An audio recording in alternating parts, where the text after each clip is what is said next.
Hello, and today we are going to learn how to combine fractions, specifically rational expressions that have variables in them. You guys have done this before with regular fractions, but let's introduce an x and make things complicated.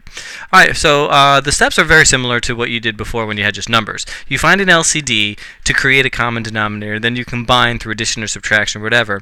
Then lastly, what you have to do is reduce, as always, your fraction. With rational expressions, that means usually factoring the numerator and denominator first in order to see if you can reduce. Alright, let's take a look at a couple of examples. The first one is 2 plus 1 over x plus 3. There's benefits in being able to create one single rational expression, which you'll get to when you start solving. So in order to do that, we need a common denominator. So let's find the LCD. The LCD here is, well, there's only one denominator in the entire expression, and it's x plus 3. So we need every denominator to be x plus 3. This one already is. This one is not. So we're going to have to multiply 2 x plus 3 over x plus 3. And then this doesn't need any changing to it because it's already got the denominator that we're looking for. Notice I multiplied both the top and the bottom. Imagine that this is really 2 over 1. Multiply the top and the bottom by x plus 3. I have to do that because otherwise I would be changing the value of the number 2. Here they would reduce if we wanted to. Would reduce to just 1 in the denominator and 2 times 1 in the numerator. But the whole idea is that we can combine these. In order to do that, we need a common denominator. Okay, so we'd have 2x plus 3 and then add 1 to it. So let's do that. So we'd have 2 times x plus 3 and then we'd add 1 to it, and then my denominator is x plus 3. Alrighty, we can, let's expand that out because the goal is to get it into factored form to see if anything reduces. To put this in a factored form, we need to expand first. So 2x plus 6 plus 1 over x plus 3. This gives me 2x plus 7 over x plus 3. And let's see, can we factor the top? No, because there's no GCF between 2x and 7. Can we factor the bottom? No, there's no GCF between x and 3. So this is as factored as it can get, so this is my solution. Well, it's actually just my combined form of this sum up here. 2x plus 7 over x plus 3 is equal to this. Once again, let's make sure we include that. That's true if x is not equal to negative 3. Alrighty, so there we have it.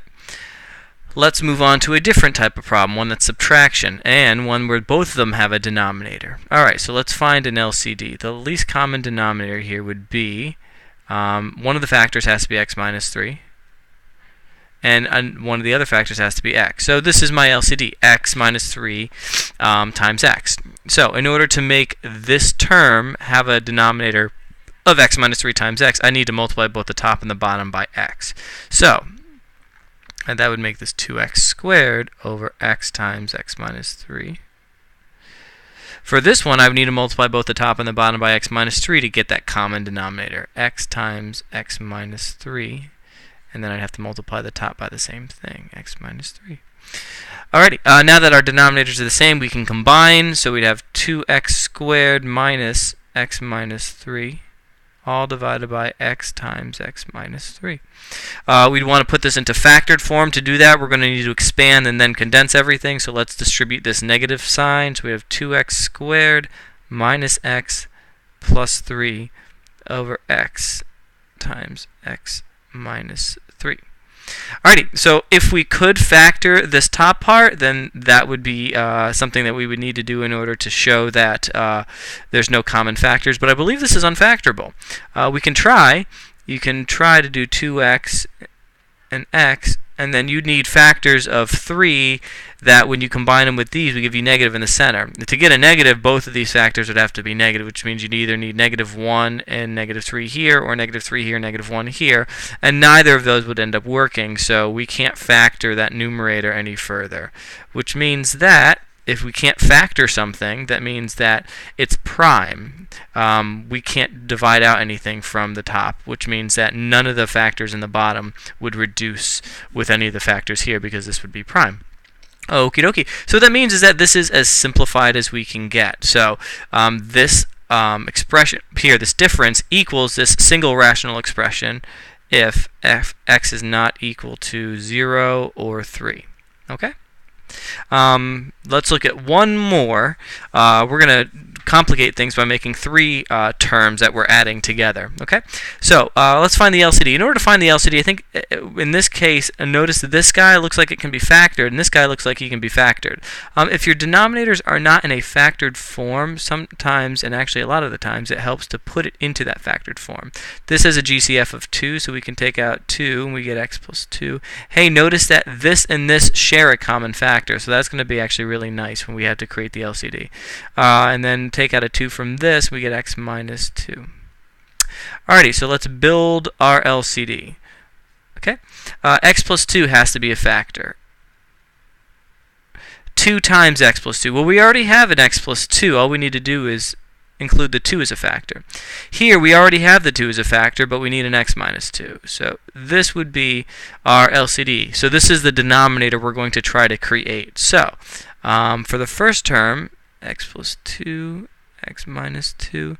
In order to make that denominator this, we need to multiply by 2 and x minus 2. So we're going to do the same thing in the top. 2 times x minus 2. Okay. In order to create this as a denominator of 2x plus 2, x minus 2, we need to multiply. See, it already has these 2 from the beginning. All we really did was multiply it by x minus 2, so we're going to do the same thing to the top. X minus 2 plus. Alright, here we need 2x plus 2, x minus 2. And in order to go from here to here, we needed to multiply it by an extra x plus 2, so we're going to have to do the same thing in the top. Multiply it by an x plus 2. Alrighty.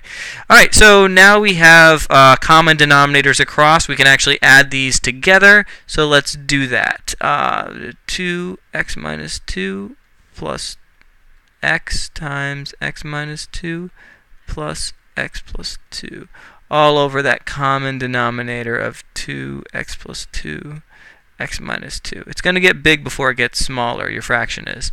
Alright, let's expand the numerator because, again, we want to see if we can factor and reduce out any terms. So we distribute the 2 to both of these, we get 2x minus 4, plus we distribute the x to both of these, we get x squared minus 2x.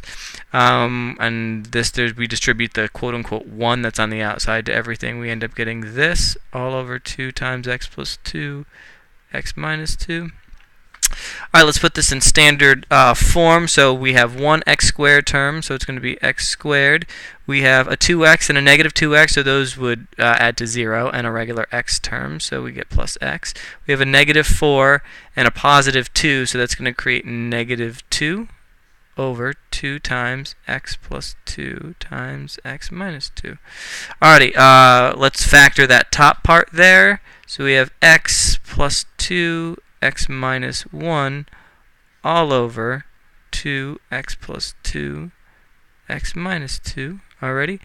So any common factors, it looks like x plus 2 is a factor of both the top and the bottom. So x plus 2 we can divide out. So we're just going to get, I'm going to do this on another page, x minus 1 over 2 x plus 2. Okay, and that is what happens when I divide out the x plus 2 from both the top and the bottom. I end up getting, I end up getting this expression here. Do keep in mind that we need to make sure we include all of those domain restrictions from the previous. So if you remember in the previous, x could not equal either 2 or negative 2, because if we go back to the original expression, a value of negative 2 here would make this undefined, a value of positive 2 here would make this undefined, and those are the only factors, notice, that have an x in them, so those would be the only values of x we can't use. So this would be the simplified rational expression that would be equivalent to this sum as long as x wasn't positive or negative 2. So that's how you would combine rational expressions together that are being added or subtracted.